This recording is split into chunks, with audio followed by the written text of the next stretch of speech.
Hi, today let's make tasty banana dosa. For that you need soaked rice. So I've soaked it for 6 hours and then I'm adding in some poha. You can add thick or thin, completely up to your choice. Next I'm adding jaggery, grated coconut, and then I'm adding some ripe bananas. This gives a beautiful taste. It just tastes like your banana bread or banana pancake, and then blend it into a smooth beautiful batter like how you make your dosa batter.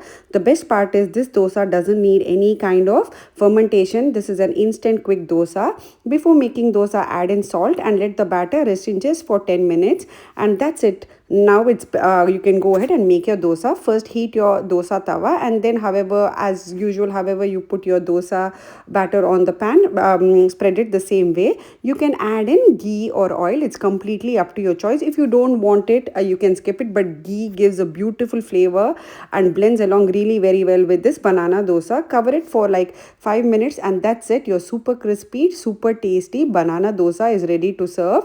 You don't need any kind of chutney like this. You can just have it like that. It's very simple, very easy to make. Trust me, this tastes just like your banana bread or your banana pancake. The measurement and the ingredients are on the screen. If you like my recipe, don't forget to like, share and subscribe. And if you try this recipe, don't forget to comment below and let me know how you felt it. Enjoy your food and enjoy.